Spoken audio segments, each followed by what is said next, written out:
Point क्या है बालक? तो देखो अपन केमिकल रिएक्शन स्टार्ट करना है, मतलब न्यू चैप्टर, डेट कौन सा है? 22। ठीक। So before discussing chemical reaction, सुनो, before discussing chemical reactions we will try to understand कि हम ये केमिकल रिएक्शन पढ़ क्यों रहे हैं, ठीक है? मतलब इस केमिकल रिएक्शन को पढ़ने का प्रॉपर्टी क्या है, रीज़न क्या है, और हम इस चीज़ को समझना क्या चाहते हैं। तो उसके पहले सबसे पहले हम अपने पार्ट ए जो रखेंगे वो बेसिक नेचर, बेसिक केमिस्ट्री पहले कंप्लीट करेंगे, ठीक है? चलो, तो सबसे पहले बेसिक केमिस्ट्री समझने से पहले हम पहले ये सीखते हैं, one is called as first topic is structure of atom. ये सबसे इम्पॉर्टेंट है बेटा केमिकल रिएक्शन को समझने के लिए। अगर केमिकल रिएक्शन समझना चाहते हो तो सिर्फ जाके रिएक्शन उठा के देख लेना, रट्टा मार जाना, वो एक बहादुरी की बात नहीं होती है। तुम्हें ये समझना जरूरी होता है कि वो रिएक्शन हो क्यों रहा है, ऐसा हो क्यों रहा है। तो उसके पहले समझने के पहले तुम्हें ये समझना होगा कि स्ट्रक्चर ऑफ एटम किसको बोलते हैं, मतलब एटम कैसे एग्जिस्ट करता है नेचर। तो देखो, दुनिया का सबसे लाइटेस्ट मीन्स एलिमेंट्री पार्टिकल बोला जाता है। क्यों elementary? Elementary particle is known as atom, atom, ठीक है। This was given by whom? Dalton sir. Dalton sir ने क्या दिया था, ये थ्योरी दी थी कि भैया स्ट्रक्चर एटम जो होता है वो सबसे smallest particle known in the nature होता है, ठीक है। बट इसको रॉन्ग किसने किया? इसको रॉन्ग अकॉर्डिंग टू, देखो अगर तुम क्या बोला जाए, बुक्स के हिसाब से देखोगे तो जे थॉमसन तुमको मिलेंगे, लेकिन एक्चुअली में पता है बेटा, तुम्हें बता रहा हूँ, ये 1679 के आसपास ये डाल्टन सर ने ये थ्योरी दे दी थी। उसके बाद लगातार 100 ईयर्स तक कोई काम नहीं हुआ एटम के ऊपर। क्या है बेटा? 100 ईयर्स तक कोई काम नहीं हुआ है एटम के ऊपर, ठीक है? ठीक है ना? लेकिन आफ्टर दैट, हेलो, आवाज जा रही है ना बालक मेरी? हेलो, ठीक। मतलब पॉइंट है कि मतलब डाल्टन सर ने एटम की थ्योरी प्रेडिक्ट कर दी, उसके बाद उसके ऊपर कोई काम नहीं हुआ 100 ईयर। लेकिन उसके ऊपर काम कैसे चलता रहा, तो लोगों ने बीच में सबसे पहले वन थे पियरे सर। देखो, एक हैं हेनरी पियरे, जिन्होंने कैथोड रेज के बारे में बताया, कैथोड रे की डिस्कवरी की, और उन कैथोड रे से जे थॉमसन ने बेटा क्या निकाला, जे थॉमसन ने इलेक्ट्रॉन की डिस्कवरी की। क्या की? इलेक्ट्रॉन की डिस्कवरी। तुम्हें इलेक्ट्रॉन की डिस्कवरी के बारे में पता है? बताओ ना, सबको पता है कि नहीं पता है? इलेक्ट्रॉन कैसे नाम पड़ा बालक, पता है या नहीं पता है? हाँ या ना? चैट बॉक्स में लिखना हाँ या ना, यस और नो लिखो। पता है किसी को कि इलेक्ट्रॉन की डिस्कवरी कैसे हुई है? बालक, अरे यार आयुष आता है या नहीं आता है? मेरे को हाँ या ना आ ही नहीं रहा है। क्रिस, अंकित, मनीष, अदिति यहाँ पे हो या नहीं हो? ओके, तो देखो मैं इसके बारे में डिस्कस करूंगा इलेक्ट्रॉन की डिस्कवरी के ऊपर, लेकिन उससे पहले चलो इधर देखो, हम जो मेनली डिस्कस कर रहे हैं ना, इलेक्ट्रॉन की डिस्कवरी होने के बाद रदरफोर्ड सर ने, देखो जे थॉमसन के स्टूडेंट कौन थे?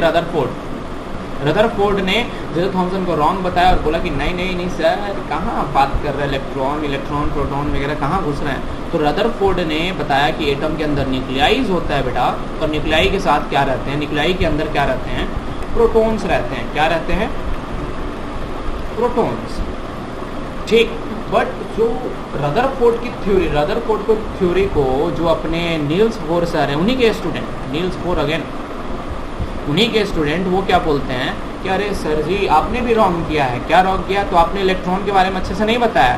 तो उन्होंने सबसे पहले एटॉमिक ऑर्बिट्स के बारे में बताया, साथ में न्यूक्लियस के बारे में अच्छे से क्लियर डिस्क्रिप्शन दिया, ठीक है। उसके बाद अगेन जे थॉमसन जब बुढ़े हो गए थे एकदम लास्ट में जाके अगेन जे थॉमसन के सबसे ब्राइटेस्ट स्टूडेंट जिनका नाम चैडविक था, उन्होंने न्यूट्रॉन की डिस्कवरी की। इसकी डिस्कवरी की बेटा? न्यूट्रॉन की डिस्कवरी, ठीक है। तो there is a series of things here. देखो सबसे पहले इलेक्ट्रॉन, प्रोटॉन वगैरह ये सारी चीज़ें बताई गई, ठीक है ना। रदरफोर्ड ने प्रोटॉन के बारे में बताया, नील्स बोर ने ये सारी चीज़ें बताई। उसके मतलब जे थॉम्सन के सबसे ब्राइटेस्ट स्टूडेंट जेम्स चैडविक ने न्यूट्रॉन के बारे में बताया, ठीक है। तो देखो इधर next coming to the point कि this theory were ultimate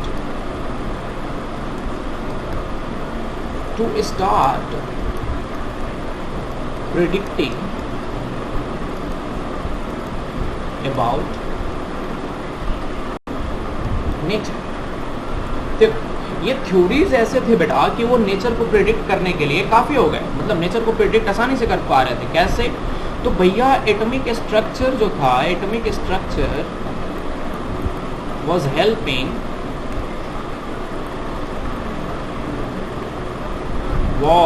helping scientists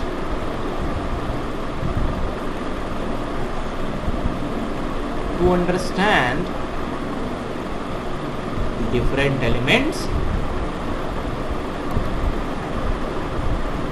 and discover new elements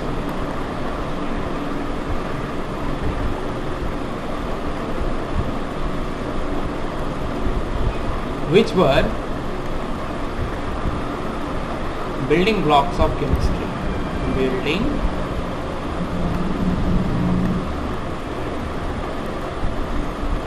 blocks of chemistry, chemical sciences।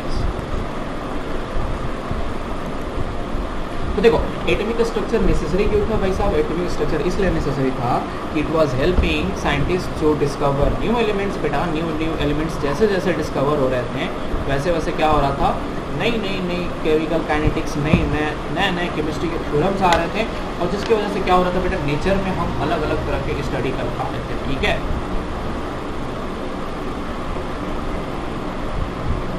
तो देखो और उसी केमिकल साइंसेस को स्टडी करने के लिए हम एटॉमिक स्ट्रक्चर के बारे में डिफाइन करते हैं। तो देखो एसेंस ऑफ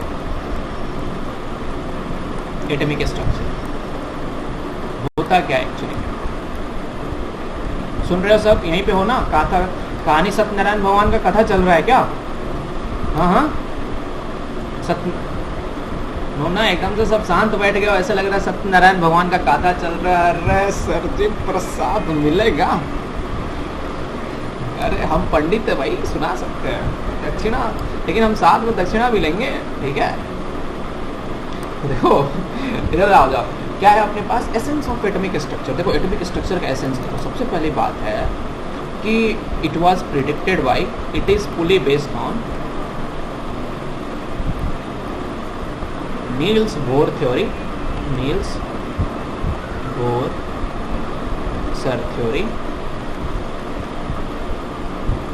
देखो मैं बड़े बड़े साइंटिस्ट को सर लगाता हूँ, बहुत अच्छे पर्सन को सर यूज करता हूँ। तो नील्स बोर सर ने ये थ्योरी दी है एसेंस ऑफ एटॉमिक स्ट्रक्चर। देखो कैसे दी है, बोलते हैं कि आपने एटम जो कंसिडर किया सर, ठीक है, तो एटम के 3 पार्ट्स हैं। First part is one is called as nucleus. कौन सा पार्ट बेटा?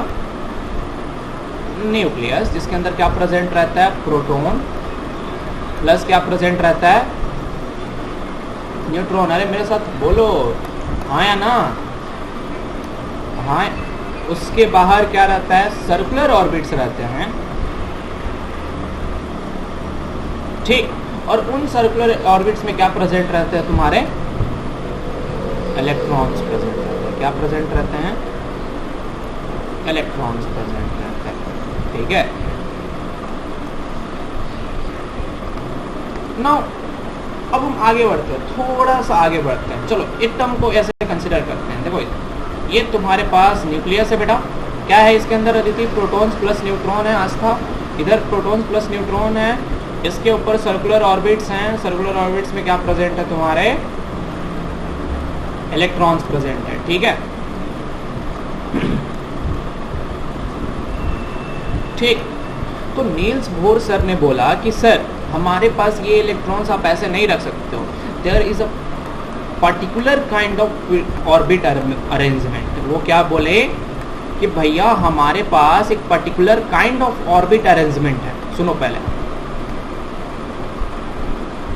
बात अच्छे से सुनना, क्या बोलते हैं कि हमारे पास ऐसे नहीं है कि आराम से ऐसे कुछ भी हो सकता है, इलेक्ट्रॉन कहीं भी मूव कर सकता है, कुछ भी कर सकता है, ऐसा कुछ नहीं है। Particular kind of orbit arrangement है, उसके पीछे एक रीजन है। सुनो, एंड दैट रीजन इज कि when things become smaller, when things becomes smaller, क्या बेटा, small, the nature become discrete, the nature become discrete।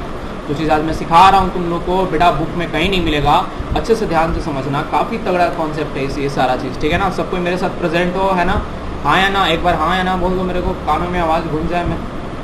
Yes sir, सबको ही हो। अभिनव इधर हो, क्रिस यहीं पे हो, अंकित, अदिति, पीयूष, बस तो इधर आ जाओ। देखो वो क्या रहा है नेचर में बेटा कि भैया जैसे जैसे, सुनो अभी देखते हो ना, अगर मान लो दीवार तोड़ते हो, दीवार के ऊपर फोर्स लगाते हो बेटा, देखो ये दीवार है तुम्हारे पास और दीवार के ऊपर मैं क्या कर रहा हूँ, फोर्स अप्लाई कर रहा हूँ, ठीक है। तो क्या नोटिस करोगे बेटा कि ये जो फोर्स है ना, तुम जब मुक्का मारोगे तो मुक्का एकदम सीधा जाके दीवार पे लगेगा। ऐसा नहीं होगा जैसे ब्रेक डांस लोग करते हैं ना, इधर देखो क्या, जैसे लोग ब्रेक डांस करते हैं ना, तो ऐसा नहीं होगा कि पहले मुक्का ऐसे जाएगा, फिर ऐसे जाएगा, फिर ऐसे जाएगा, फिर ऐसे जाएगा, फिर ऐसे जाएगा, फिर ऐसे जाएगा, फिर ऐसे जाएगा, फिर जाके दीवार को ऐसे ढंग से हिट करेगा। तो यहाँ पे ब्रेक डांस नहीं हो रहा है, ठीक है। देखो let me just switch on my video, इधर देखो, दिखाई पड़ रहा है मेरा वीडियो, क्या पड़ रहा है या नहीं पड़ रहा है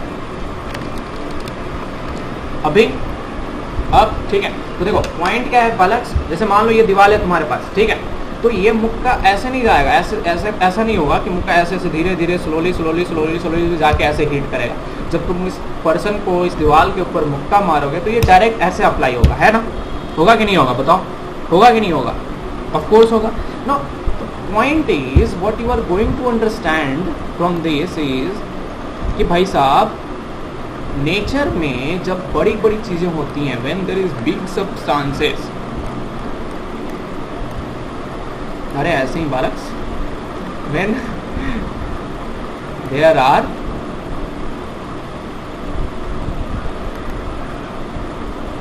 okay, let's just switch on the video. I feel like I am camera phobic guys, मैं थोड़ा स्मार्ट नहीं हूँ यार, ठीक है चलो। so when there are bigger objects, बेटा सच में, ठीक है, so they apply the force or anything continuously,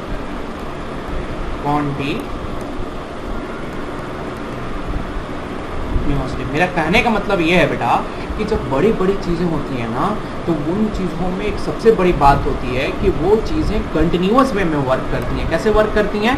continuous वे में। जैसे यहाँ पे मैं फोर्स अप्लाई कर रहा हूँ, यहाँ पे दीवार पे, अगर ये तो पीछे दीवार दिख रहा है ना, तो इस दीवार के ऊपर अगर मैं फोर्स अप्लाई करूँगा तो वो कंटिन्यूअस वे में दिखाई देगा। तुम्हें ऐसा नहीं दिखाई देगा कि मेरा हाथ स्लोली मूव कर रहा है, ठीक है ना।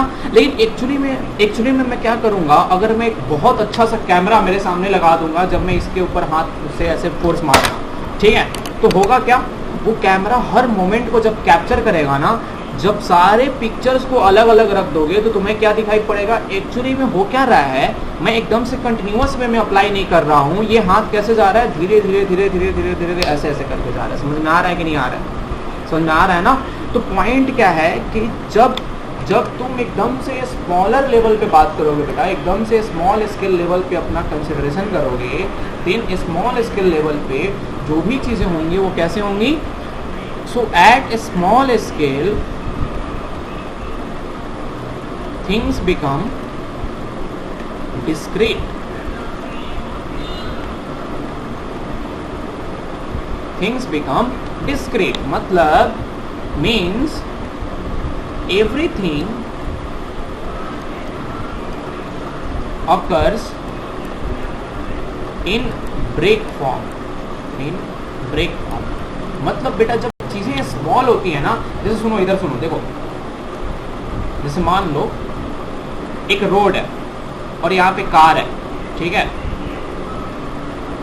और ये कार ट्रैवल कर रहा है, मान लो यहाँ पे ब्रेकर है, एक यहाँ पे ब्रेकर है, एक यहाँ पे ब्रेकर है, यहाँ पे एक ब्रेकर है, तो ये कार क्या होगा, यहाँ पे स्लो होगा, उसके बाद आगे मूव कर जाएगा, अगेन स्लो होगा, अगेन मूव कर जाएगा, अगेन स्लो होगा, अगेन मूव कर जाएगा, ऐसा तुम्हें नोटिस करने को मिलेगा। लेकिन एक बात बताओ, एक्चुअली में जब वो स्लो हो रहा है तो वो रुकने का कोशिश कर रहा है ना, फिर जाके एक्सेलरेट कर रहा है कि नहीं, तो ये तुम नोटिस कर पाओगे, ठीक है, ये बड़ा सा एग्जाम्पल है, तुम आराम से इजीली देख पाओगे। लेकिन यहीं पे अगर मैं बोलता हूँ कि एक इलेक्ट्रॉन को सेंड करो ऐसे इस तरह से, तो इलेक्ट्रॉन क्या करेगा, वो यहाँ पे पूरी तरह से ब्रेक हो जाएगा बेटा, मतलब पूरी तरह से रुक जाएगा, अगेन वो स्टार्ट करेगा, यहाँ पे अगेन वो रुक जाएगा, अगेन वो स्टार्ट करेगा, अगेन वो क्या कर जाएगा, वो रुक जाएगा। समझ में आ रहा है? तो पॉइंट क्या है कि जब छोटी छोटी चीजें होती हैं वो काफी तेजी से मूव करती हैं, स्पीड इनके पास क्या होता है, स्पीड इज मैक्सिमम, और तुरंत वो हाईएस्ट एनर्जी यूटिलाइज करती हैं, और उन हाईएस्ट एनर्जी को जब कम करना चाहता है उसको प्योरली स्टॉप होना पड़ता है, अगेन वो प्योरली बहुत तेजी से स्टार्ट होता है, अगेन प्योरली स्टॉप होता है, अगेन बहुत तेजी से स्टार्ट होता है। तो यहाँ पे देखो एक क्या हो रहा है, अगर मान लो ग्राफ बनाऊंगा मैं इलेक्ट्रॉन का, अगर मैं ग्राफ बनाऊंगा तो कैसे बनाऊंगा, कैसे बनाऊंगा बेटा इलेक्ट्रॉन का ग्राफ, तो पहले ये वाली एनर्जी, फिर उसके ऊपर वाली एनर्जी, फिर उसके ऊपर वाली एनर्जी। लेकिन अगर मैं कार का ग्राफ बनाऊंगा तो कैसे बनाऊंगा बेटा, सीधा ऐसे एनर्जी शो कर दूंगा। समझ में आया कि नहीं आया, बताओ, क्लियर है कि नहीं क्लियर है? क्लियर है बालक्स,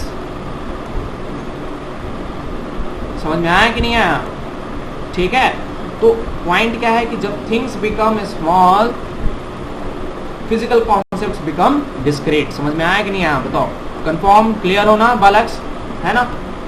ठीक, समझ में आया ना? काव्य, पीयूष, अभिनव, आदिति, सबको क्लियर है? क्रिस, मनीष, पीयूष, अंकित, है ना? अंकित जिंदा हो? Okay okay guys, okay. तो ये पूरी कॉन्सेप्ट है, ठीक है। तो देखो इसी कॉन्सेप्ट को हम यूटिलाइज करते हैं बेटा। देखो पॉइंट क्या है कि नील्स बोर सर ने इसी कॉन्सेप्ट को यूटिलाइज किया, और उस कॉन्सेप्ट को यूटिलाइज करके एटम का उन्होंने डेफिनेशन दिया। क्या दिया? एटम का डेफिनेशन दिया। वो बोले कि सर जो एटम्स में इलेक्ट्रॉन्स होते हैं ना, वो ऐसे नॉर्मल वे में प्लेस नहीं होते हैं, हमें उनके प्लेसमेंट एक पर्टिकुलर वे में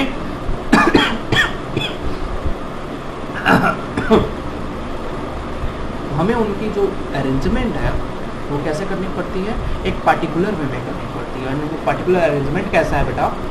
तो सबसे पहले उन्होंने बोला कि हम जैसे यहाँ पे बताया ना कि डिस्क्रीट होती है सारी चीज़ें, तो यहाँ पे इलेक्ट्रॉन कहीं भी इस स्पेस पे प्रेजेंट नहीं हो सकता, एक पर्टिकुलर काइंड ऑफ क्या एग्जिस्ट करेगा। सो देखो नोटिस क्या है, पॉइंट क्या है, इधर देखो, मैं तुम्हें डिस्क्रीट नेचर के बारे में बताता हूँ अच्छे से। डिस्क्रीट नेचर में होता क्या है, तो देखो सबसे बड़ी बात क्या होती है कि energy level, energy now separates into different levels, into different levels. Previously everything was continuous, everything was continuous, so you have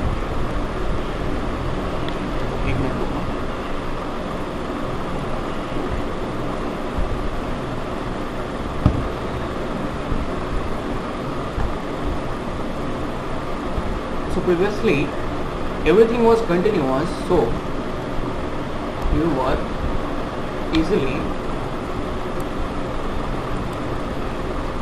able to write single energy equation, energy equation, ठीक है, या फिर एनर्जी बोल सकते हो, ठीक है।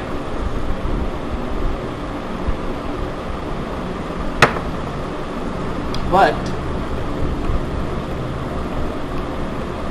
now, since things become small beta, things become small, even energy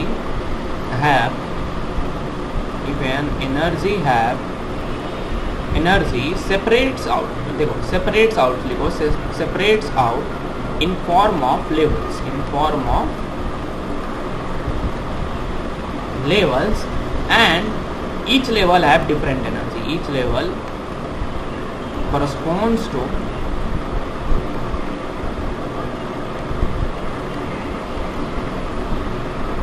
different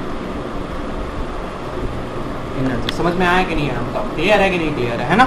देखो मैं क्या बोल रहा हूँ, बालक मेरे साथ प्रेजेंट हो या नहीं हो? सब खाना खाने भाग गए, प्रसाद लेकर भाग, यहीं पे हो ना? ठीक, देखो इधर देखो, देखो पॉइंट क्या है बालक, कि जैसे अगर मान लो कार चलती थी ना बेटा, तो कार की जो एनर्जी है, अगर मैं लिखूंगा जैसे कार रोड पे चल रही है, ये अपने पास कार है, छुमंतर कार है, ठीक है, शक्तिमान वाली नहीं, बैटमैन वाली यार, बैटमैन वाली कार गजब है, मस्त है। तो ये मेरी बैटमैन वाली कार है, ठीक है, ठीक है। और बैटमैन वाली कार भैया, इसकी एनर्जी, हम काइनेटिक एनर्जी का इक्वेशन क्या होता है बताना, कौन बताएगा? Kinetic energy of a car 1/2 mv², बस। तो हाफ mv² क्या रिप्रेजेंट करता है? कार की एनर्जी। भैया अगर मान लो कार यहाँ से स्टार्ट होगी ना, वेलोसिटी इंक्रीज करते जाओगे तो बेटा क्या होगा, हर पॉइंट पे मान लो अगर वेलोसिटी यहाँ पे कुछ अलग है, यहाँ पे वेलोसिटी अलग है, तो ये एनर्जी ऐसे इंक्रीज करते हुए दिखाई देगी, ठीक है ना?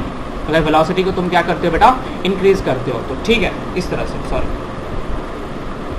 v² है ना, तो इस तरह से इंक्रीज करते हुए एनर्जी दिखाई देगी। बट व्हेन दिस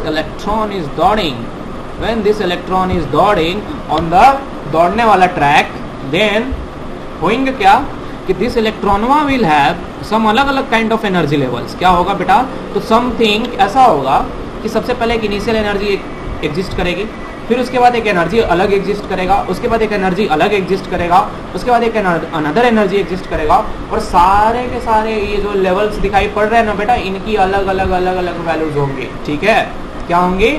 अलग अलग एनर्जी लेवल की वैल्यू अलग अलग होंगी, ठीक है? इसका एनर्जी E1 होगा, इसका एनर्जी E2 होगा, इसका एनर्जी E3 है, इसका एनर्जी E4 है, ठीक है? और एक बात बताऊं, सबसे बेस्ट बात कि भैया ये energy E1, E2, E3, E4 ये सारे के सारे इलेक्ट्रॉन के ही एनर्जी हैं, लेकिन सारे के सारे ये एनर्जी कब हैं? तो बेटा जब वो इलेक्ट्रॉन यहाँ पे रहेगा तो उसका एनर्जी E1 होगा, इलेक्ट्रॉन जब यहाँ पे रहेगा उसका एनर्जी E2 होगा, यहाँ पे इलेक्ट्रॉन रहेगा तो उसका एनर्जी E3 होगा, यहाँ पे अगर रहता है तो उसका इलेक्ट्रॉन का एनर्जी E4 होगा, ठीक है? समझ में आया कि नहीं आया? तो यहाँ पे एनर्जी क्या हो जाती है? डिस्क्रीट। देखो ये ग्राफ क्या शो करता है? Discrete levels of energy show करता है, ठीक है? एंड ये क्या शो करता है बेटा? Continuous level of energy show करता है। समझ में आया कि नहीं आया? क्लियर है कि नहीं क्लियर है बालक्स? क्लियर है ना? समझ में आया कि नहीं आया? समझ में आया? सबको क्लियर है बेटा? बताओ। अभिनव, अदिति क्लियर है? मनीष, अंकित क्लियर? आयुष, ठीक है? Aditi, let me just, Aditi यहाँ पे हो, कंफर्म हो या पूरी खाने चले गए हो? पूरी नहीं खा रहे हो ना? ठीक बेटा, तुम लोग अकेले अगर पूरी खाने दबाने चले गए, तुमको बता दूंगा तुम लोगों को, सच में हमको यहाँ से 1 साल से बढ़ की पूरी नहीं मिली है। अभिनव, शादी ब्याह आ रहे हैं, ठीक है ना? शादी ब्याह में क्या होता है? बड़की पूरी मिलती है ना, लोटा लेके चला जाएगा, ठीक है ना? अभिनव बताओ, ठीक है? अपन भी लोटा लेके, अब अरे मतलब कोलकाता में तो भैया का शादी है, वहाँ आरा में क्या करना ना, बहुत जगह इनविटेशन, मतलब ऐसे क्या करना कि बहुत लोग क्या करते हैं, पहले से ही पता करके रखना कि कहाँ पे शादी है, ठीक है? हम लोग क्या करेंगे, लोटा उठाएंगे, लोटा लेके चलेंगे, पहले तो खाएंगे, उसके बाद फिर लोटा में भर के घर भी लेके आएंगे, ठीक है? अरे 10 दिन, इतना दिन का छुट्टी मिलेगा नहीं बेटा, ठीक है? इस समय एग्ज़ाम चल रहा होगा, एक तो ऐसे छुट्टी नहीं मिलता है, 2-3 दिन आएंगे, देखते हैं, ठीक है? चलो वालक्स, ठीक है? समझ में आया कि नहीं आया? बताओ, कॉन्सेप्ट क्लियर हुआ कि नहीं हुआ? तो एनर्जी क्या होता है, ये बात समझ में आई कि एनर्जी डिस्क्रीट कैसे होता है। क्यों डिस्क्रीट हुआ? क्योंकि रीज़न ये था कि चीज़ें स्मॉल हो जाती हैं, तो इलेक्ट्रॉन के पास भी ऐसा, देखो डिस्क्रीट वे में ऐसा होता क्यों है बेटा? तो इलेक्ट्रॉन जो है ना बेटा क्या होता है, उसके पास अचानक से बहुत सारी एनर्जी आती है और इलेक्ट्रॉन जब बहुत तेज़ी से चलता है तो वो सारी की सारी एनर्जी खत्म हो जाती है, तो इलेक्ट्रॉन स्टॉप हो गया। फिर उसके बाद क्या हुआ, उसके पास अचानक से ढेर सारी एनर्जी आई, फिर उसने एनर्जी स्टोर किया, फिर फटाक से दौड़ के निकला, फिर वही स्पीड बहुत तेज था, अचानक से फिर उसकी एनर्जी खत्म हो गई, वो स्टॉप हो गया। हमारे पास क्या होता है, जैसे अपन कार है, अब कार में देखते हो, कार में अगर मान लो पेट्रोल कम रहता है तो जैसे धुक धुक धुक धुक धुक धुक करके चलती है कि नहीं चलती है, कंटिन्यूअस में हमें चल पाती है क्या, नहीं ना। तो वैसे ही इलेक्ट्रॉन के साथ होता है, इलेक्ट्रॉन के पास 24 घंटे एकदम कंटिन्यूअस में हमें एनर्जी नहीं मिलती है, वो क्या करता है, यहीं इधर उधर से चोरी करता है एनर्जी, और वो चोरी करके एनर्जी अपना इस तरह से फॉलो करता है। तो देखो जब उसके पास एनर्जी आता है तो वो इस एनर्जी लेवल पर रहता है, थोड़ा सा ज़्यादा हो गया तो यहाँ पे जंप मार जाएगा, इस पर प्रेजेंट रहेगा, फिर उसके बाद इस पे प्रेजेंट रहेगा, उसके बाद इस पे प्रेजेंट रहेगा। लेकिन जब कार होगी तो कार में अगर पेट्रोल डाल देते हो तो भैया वो एनर्जी इंक्रीज करते धूम से फुन फुन फुन फुन आगे बढ़ जाएगा, समझ में आएगा नहीं यहाँ, ठीक है। तो डिस्क्रीट क्यों शो करता है, क्योंकि उसके पास कंटिन्यूअस में मतलब एकदम से अचानक से एनर्जी अवेलेबल नहीं होता है ढेर सारा, उसके पास एनर्जी वो स्टोर करता है, फिर उस एनर्जी को अचानक से बहुत ज़्यादा स्पीड में कन्वर्ट करता है, जिसकी वजह से उसकी पूरी एनर्जी खत्म हो जाती है, फिर वो रुक जाता है। फिर उसके बाद ऐसे समझ में आया, अलग क्लियर है कि नहीं क्लियर है, कॉन्सेप्ट समझ में आया ना, है ना, ठीक है। चलो आगे बढ़ा जाए, सबको क्लियर है बेटा, ठीक है। चलो आगे बढ़ते हैं, coming to the next point, इधर देखो।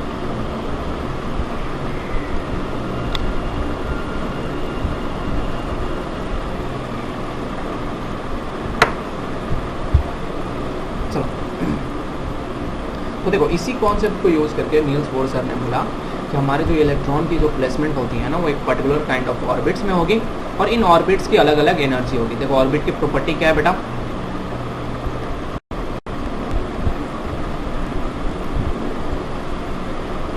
फर्स्ट दे नेवर इंटरसेक्ट,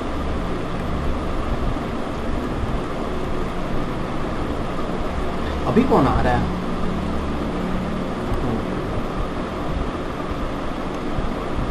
देखो they never intersect. Second property क्या है कि there are specific orbit in the atoms, ऐसा नहीं है कि हजारों ऑर्बिट एग्जिस्ट कर सकता है, स्पेसिफिक ऑर्बिट ही एग्जिस्ट करेगा। थर्ड इंपॉर्टेंट पॉइंट क्या है कि they have specific energy quantity, energy levels, ठीक है। मतलब हर ऑर्बिट की अलग अलग एनर्जी होगी बेटा, और वो स्पेसिफिक होगी, ऐसा नहीं होगा कि एनर्जी मैच कर जाएगी, ठीक है।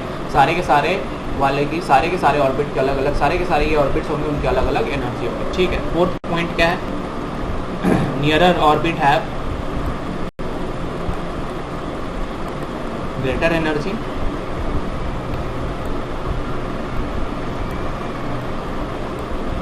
while outside orbits have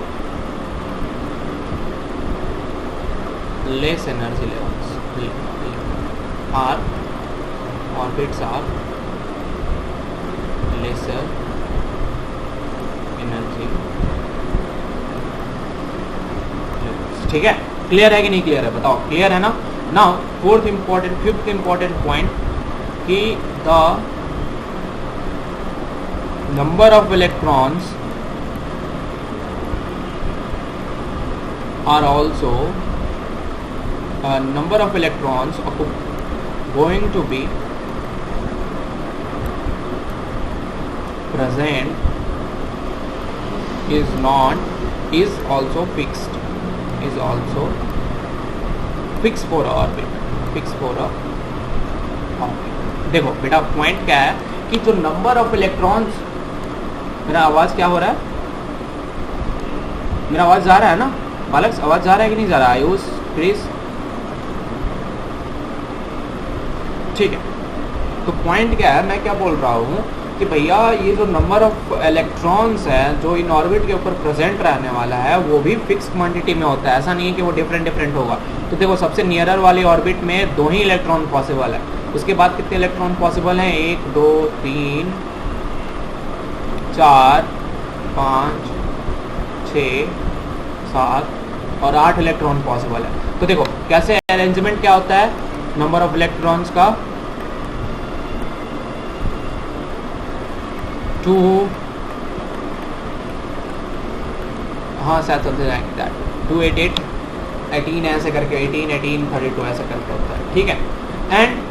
and इसके बाद इन सब का नाम पड़ता है, क्या नाम है, KLMNOP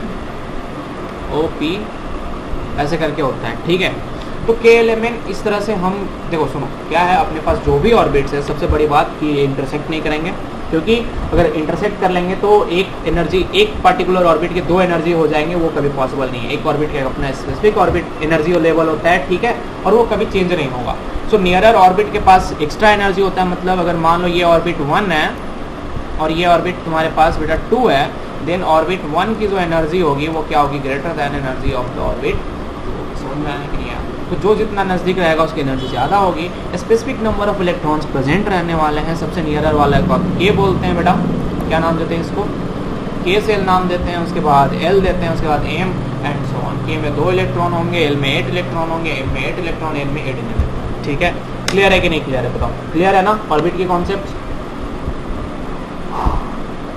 पूरी तरह से क्लियर, हाँ बालक्स क्लियर है कि नहीं क्लियर है, मनीष, आयुष, क्रिस, अदिति, काब, हाँ ये सारी 9th की टॉपिक है, ठीक है। So from this actually from here जब ये पूरी कॉन्सेप्ट तुम्हारे पास आ जाती है, ये एनर्जी लेवल्स के बारे में पता चल जाता है, तो यहाँ से बेटा new discoveries starts.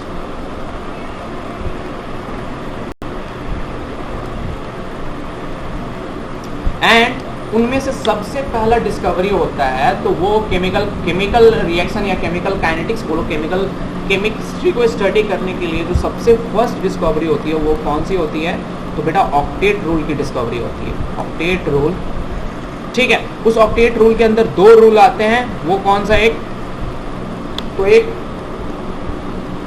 Levi's hand representation, ठीक है, और वैलेंस इलेक्ट्रॉन कॉन्सेप्ट,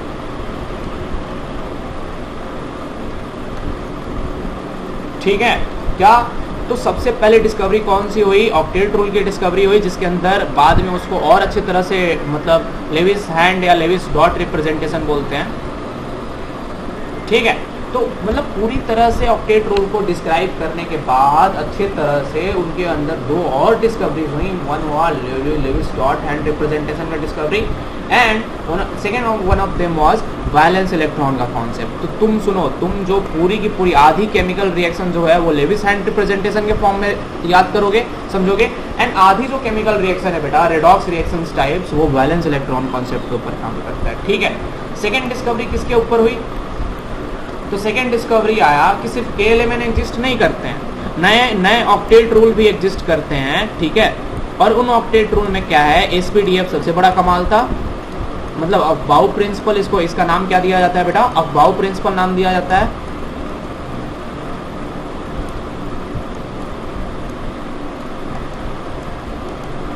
ठीक।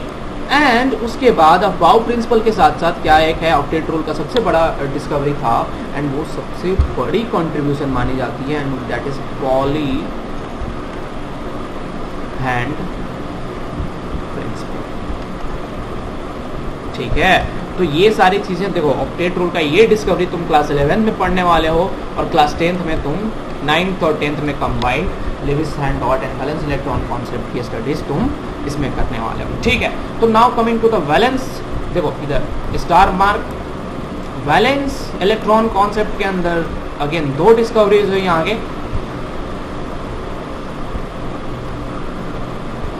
और वो कौन सा था बेटा, कि first was formation of cation using valence electron concept and formation of anion using valence concept, और इन कटायंस एंड एनायंस को यूज करके तुम्हारे पास अगेन 2 डिस्कवरीज होती हैं, एंड वो कौन सी होती है बेटा, तो आयनिक बॉन्ड, ठीक है।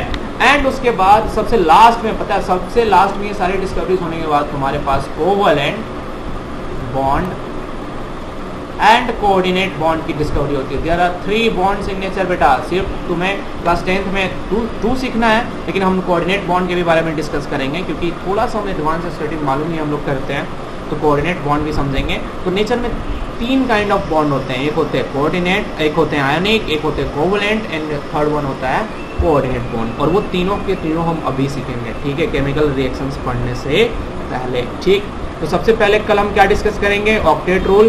उसके बाद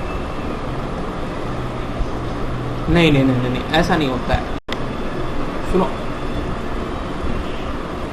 नहीं, पॉइंट क्या है कि तीनों बॉन्ड्स की नेचर अलग अलग होती है, ठीक है। मतलब आयनिक बॉन्ड में पूरी तरह से देखो, जैसे मैं एग्जांपल लेता हूँ, जैसे मान लो अदिति और आस्था फ्रेंड्स है, फ्रेंड्स हो क्या, या फिर वही एकदम डिसम होते रहता है, हैं? अदिति आस्था बालक, अच्छा न्यूट्रल मतलब न्यूट्रॉन्स हो, ओके ठीक है। तो देखो मतलब पॉइंट क्या है कि लेट सपोज मैं और काव्य अपन एकदम से बेस्ट फ्रेंड्स हैं, ठीक है ना। काव्य कहाँ गया, एग्जिस्ट, ठीक। तो काव्य के पास एक शर्ट था, कौन सा है यार, शर्ट बहुत चीप लग रहा है, बुलेट था, ठीक है। काव्य के पास बुलेट था, तो काव्य और हम दोनों जन एक ही पार्क में जाते थे, नाम था पार्क कोई, मान लो मेरे भाई साहब, मैं नरेंद्र मोदी का सपोर्टर हूँ तो नरेंद्र मोदी पार्क। अरे बेटा दुनिया है, गोल है, लाइफ भूगोल है, ठीक है। तो लेट सपोज काव्य के पास बुलेट था और हम पार्क में जाते थे, ठीक है, और मैं ये रहा अनुराग सर जी, ठीक है। तो मान लो जैसे कभी कभी काव्य तो हरदम एक चक्कर एक फेरी मार के आ जाता था पार्क में, है ना। अब मेरे को भी एक दिन चमकाने का मन किया, अरे यार क्या लाइफ जिंदगी बर्बाद हो गई। तो काव्य क्या करता था, बुलेट ले जाके, काव्य के पास अपनी बुलेट थी, आराम से फेरी मार के आ जाता था। काव्य बुलेट परचेज किया था और आराम से वो फेरी मार के आ जाता था। Then this kind of thing, जब तुम्हारे पास प्योर किसी चीज के ऊपर अपना तुम्हारे पास हक होना, उसको हम बोलते थे आयनिक बॉन्ड बोलते हैं। क्या बोलते हैं, आयनिक बॉन्ड बोलते हैं, ठीक है। लेकिन मान लो अनुराग के पास बुलेट नहीं, अनुराग ने बोला काव्य यार दे दे यार, क्या बात करता है, दोस्त है तो, ठीक है। तो अब काव्य ने क्या किया, अनुराग को बुलेट दिया, अनुराग भी क्या कर रहा है, पार्क में फेरी मार के आ जा रहा है। So then this kind of sharing जब होता है तो उसको हम क्या नाम देते हैं, कोवलेंट बॉन्ड नाम देते हैं, ठीक है। But what is coordinate bond, तो पता है कोऑर्डिनेट बॉन्ड क्या है भैया। अगर काव्य बोलता है कि सर आप एक काम करो, बुलेट को 10 दिन लेके जाओ, 10 दिन तक पूरी तरह से फेरी मार के आओ, और मतलब ऐसा समझो कि 10 दिन आपका बुलेट है, बुलेट के साथ आप कुछ भी कर सकते हो। अनुराग सर ने क्या किया कि बुलेट का एक्सीडेंट करा दिया। क्या करा दिया भाई साहब, बुलेट एक्सीडेंट, और बुलेट गई टूट, ठीक है। बट काव्य ने उसका पैसा नहीं मांगा कि सर है ना काव्य, पैसा लोगे क्या, ऐसा कुछ होगा तो काव्य ठीक है। तो काव्य ने पैसा नहीं मांगा, तो ये जो उसने सिंपैथी दिखाई, इसका मतलब क्या है कि पूरी तरह से ऐसा अनुराग ने समझ लिया कि ओहो ये बुलेट अब पूरी तरह से मेरा है। Then this thing is called as coordinate. समझ में आया। तो मतलब 3 तरह के बॉन्ड है। जब तुम्हारे पास पूरी तरह से हक है किसी चीज़ के ऊपर तो आयनिक बॉन्ड कहलाएगा। जब तुम शेयर कर रहे हो आपस में तो उसको क्या बोला जाता है, कोवलेंट बॉन्ड बोला जाता है। लेकिन ऐसा हो कि एक पार्टनर दूसरे पार्टनर को पूरी तरह से जैसे दहेज, ठीक है, लड़की वाले लड़के को दहेज देते हैं तो वो जो दहेज एक्सेप्ट करते हैं ना ससुराल वाले, मारना चाहिए जूता खोल के, लेकिन क्या करें दुनिया अजीब है, ठीक है। तो ससुराल वाले जो दहेज एक्सेप्ट कर लेते हैं बेटा, तो वो जो एक्सेप्ट करके रखते हैं ना उसको हम क्या बोलते हैं बेटा, कोऑर्डिनेट बॉन्ड बोलते हैं। क्या बोलते हैं, कोऑर्डिनेट बॉन्ड। उनका नहीं था तो उसमें उनके ऊपर कोई हक नहीं बनता है, लेकिन वो हक जमाते हैं। Then that thing is called as what, coordinate bond. समझ में आया कि नहीं आया, ठीक है। बालक समझ में आया। आयुष क्लियर है, मनीष, काव्य, अदिति क्लियर है कि नहीं क्लियर है? हाँ ठीक। तो पॉइंट क्या, अंकित यहाँ पे हो, अंकित दिखाई नहीं दे रहा, ठीक है। तो देखो मैं पूरी तरह से डिस्कस कर रहा हूँ, क्या मैं बोल रहा हूँ बेटा,